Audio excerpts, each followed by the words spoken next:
Theosophical Wisdom Podcast welcomes you to this second series of our podcasts. The subject of the second of the podcast is logic and justice of the law of karma and reincarnation.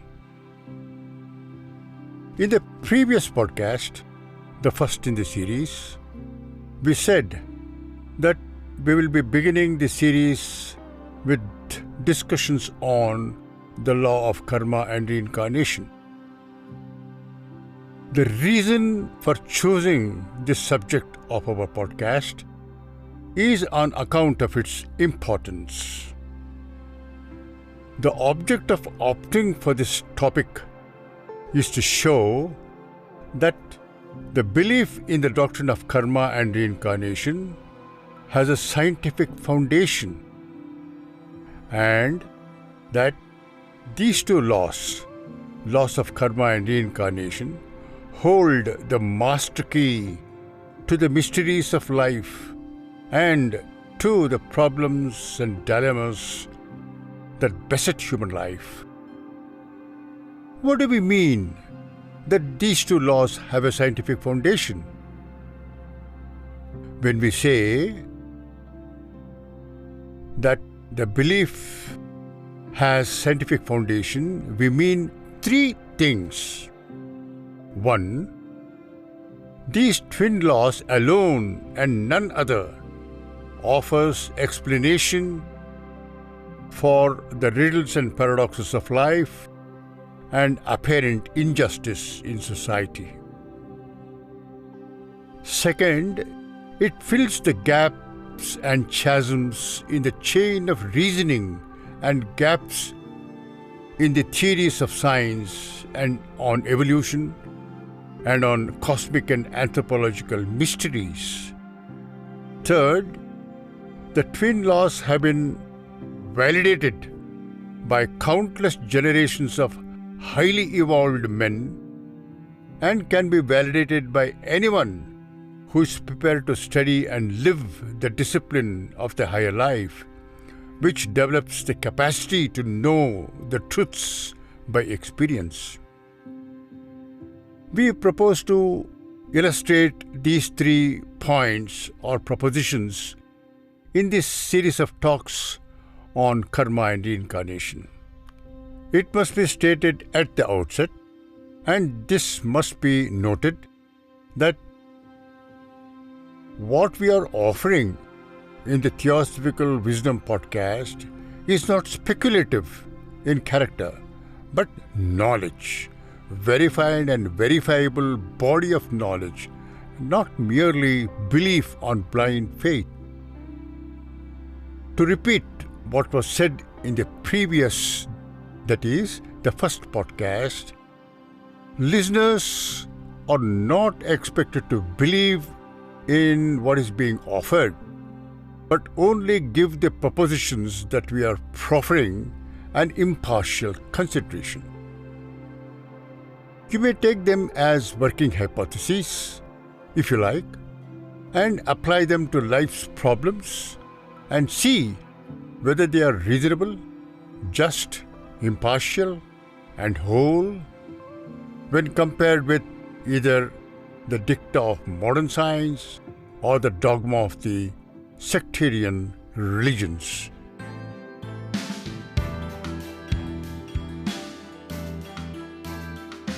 Now, let us begin with the subject of our consideration, logic and justice of the laws of karma and reincarnation. We can begin with what the term karma means and its logic, and see how reincarnation is the logical outcome of the law of karma. What is karma? Literally, karma means action. It is not only action, but also reaction that action produces. We can illustrate it this way.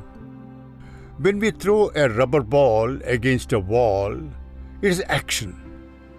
But the act of throwing the ball on the wall produces reaction, The reaction is that the ball rebounds and comes back to us.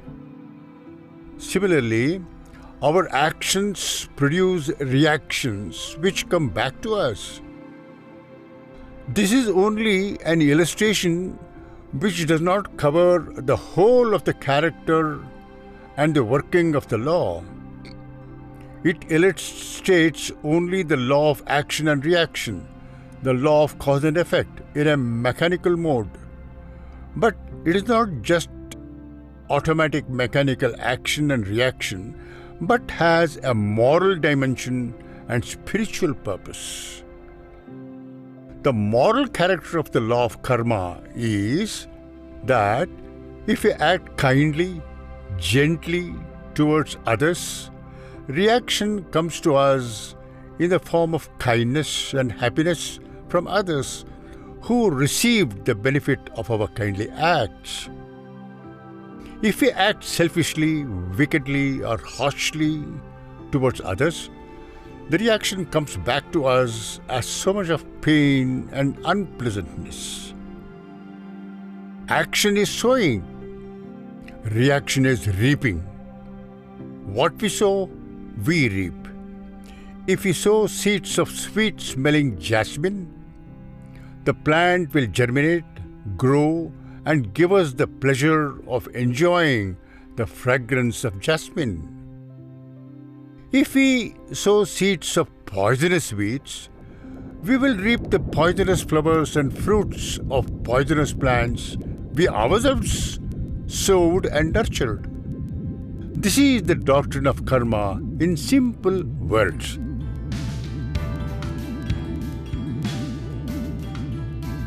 Now, let us try to understand the nature of our actions and the source of our actions. In other words, let us inquire into what is the source and the basis of our actions. Mind or thought is the source and the basis of our actions when normal. As every thought or idea is accompanied by desire or feeling, thought desire is really the basis and the source of our actions.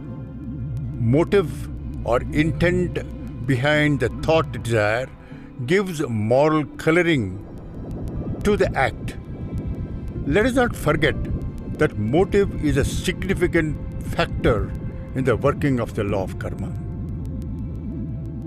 No bodily act, when normal, can take place without a thought and desire as the originator and impeller. We are constantly thinking. Mind is never at rest except when in dreamless sleep. We are constantly acting in waking life. No man can perform an action unless thought or idea and desire first arises in the mind. Every physical act or speech has thought as the basis and desire as the motor power or impeller of the action. And motive or intention with which we act is a significant factor. Therefore, thought is always accompanied by desire or feeling, and thought desire itself is action. When we entertain a thought and a desire in the mind, action has already taken place, even though physical act may not have yet taken place. This is the meaning of the saying of Jesus in the Gospels, that if one looks at a woman with an eye of desire, he has already committed adultery, even though the physical act of adultery has not taken place. But the act has already taken place in the mind and has generated consequences of the desired thought, which is action itself. Physical act is of no consequence. It is thoughts and the various positive and negative emotions associated with the thought. These are indeed action itself. and produce prolific, widespread moral, mental, physical consequences which come back to us as the rubber ball thrown against a wall rebounds back to us. Let us remember this axiom. Thought desire is action itself. Body by itself has no desire, but desires and tendencies we induced in it by our thinking and feeling. Once bodily tendencies are induced by our mental action, the induced tendencies or impressions constantly influence the mind to think and act along the lines of the tendency we generated. For example, we have habits and tastes. If you have a craving for drinking coffee or smoking cigarettes, that habit and craving are induced in the body organs by our repeated indulgence. We can also change the bodily tendencies by suppressing the tendency and infuse other habits by thought action of our choice along another line. This is a basic proposition of psychology of wisdom science. Let us illustrate the working of this law in life in our interpersonal relationships. This is very important. Let us pay careful attention to this. When you have thoughts of hate or revenge against another person, you have already committed violence against the other with all its consequences, even though you may not physically perform the violent act. You have injured him in the inner psychic and mental plane, and a series of effects of the thought action immediately follow, in which you and the other person you hated become entangled in unpleasant and painful circumstances which you yourself caused to be produced by your negative thoughts. Is not nature of the harvest which we reap qualitatively the same as the nature of the seeds we sow? Pepper plant does not yield roses, nor the jasmine plants that we plant and nurture turn to thorn or thistle. No man can reap the good or bad acts of another man. Each individual reaps the effects of his own action and not that of the others.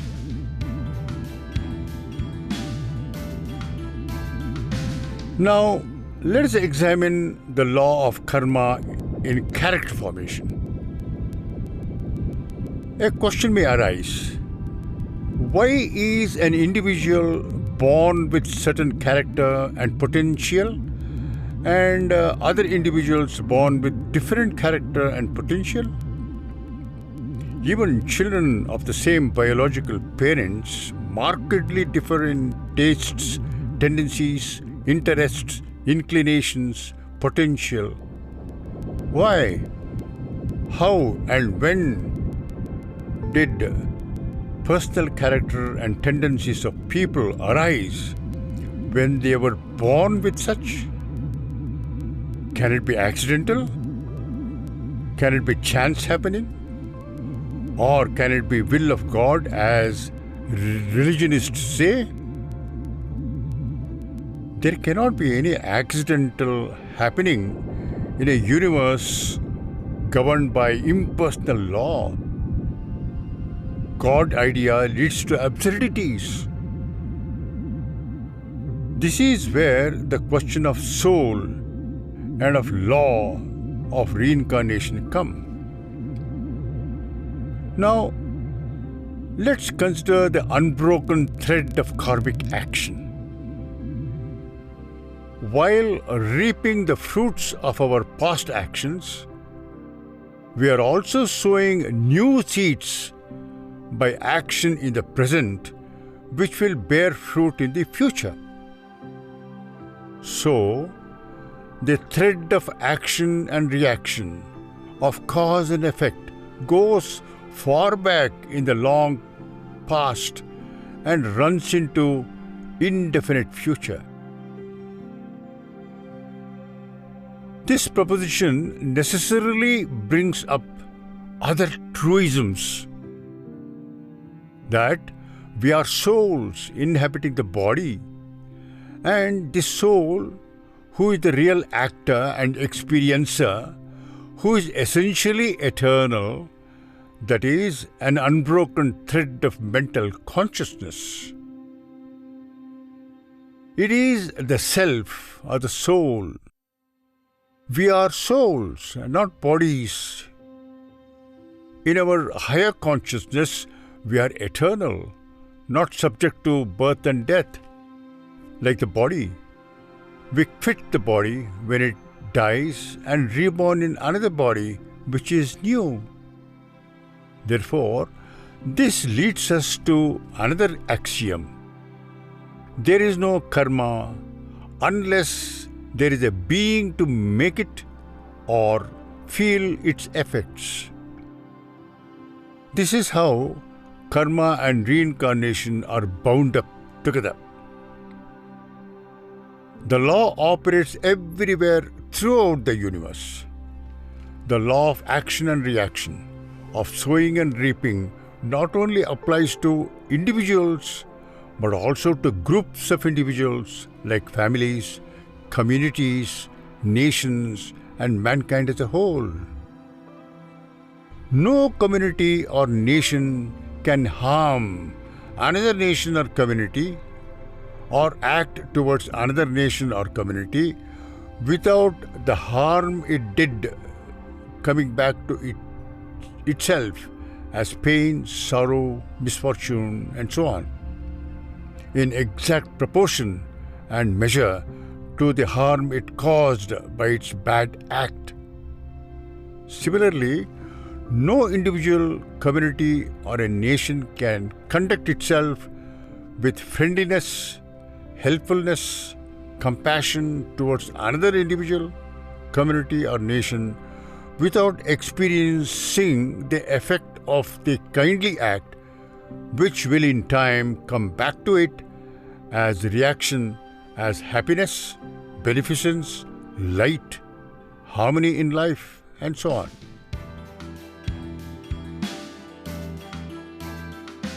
Let us consider the question of character of individuals, communities, races, and nations. Karma and reincarnation are factors in character formation. Character is self-made by one's own thoughts and actions.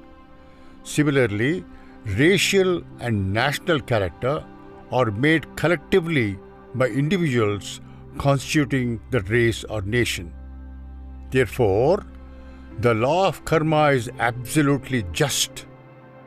It is therefore called the law of universal harmony or universal unerring justice, which cannot be turned away or evaded by prayers or supplications. All great teachers of humanity have taught the law of karma. For example, the Buddha taught in the Dhammapada, all that we are is a result of what we have thought, formed of our thoughts, and founded on our thoughts.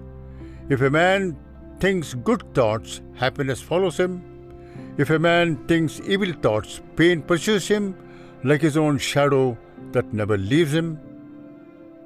Did not Jesus teach the law of karma when he said, I quote, "With what measure you meet, it will be measured unto you again, heaped up, pressed down, and running over," unquote. Did not St. Paul say, quote, "God is not mocked. As you sow, so do you reap," unquote. Brihadaranyaka Upanishad states how character is made by individuals by their own actions. I quote, unquote, "According as man acts, and according as he believes, so will he be." A man of meritorious acts will be meritorious. A man of evil deeds, sinful. He becomes pure by pure deeds and evil by evil deeds. And here they say that person consists of desire, and as his desire, so is his will, and as his will, so is his deed, and whatever deeds he does, that he will reap. Thus, the law of karma is inextricably woven with reincarnation. And we have seen how character is formed by our own thoughts, our own actions. The two, karma and reincarnation, are inseparable. Therefore, they are called the twin doctrines or twin laws. Many questions naturally arise when discussing the law of karma and reincarnation, such as the mystery of heredity, genetics, inheritance, why good parents suffer at the hands of bad or wicked children they gave birth to, why good people often suffer while evil-minded ones are gifted with privileges and opportunities. Why do we not remember our past lives? Can karmic effect be deflected or annulled by religious ceremonies and prayers? These are the common questions that people ask. We will be considering these questions and many more which perplex human mind in our subsequent podcasts. If you have any questions or queries, or if you wish to make any comments, you are welcome to send the same to our email ID www.ultindia.org. It will be our pleasure to respond to them. In our next podcast, we will discuss the logic of reincarnation.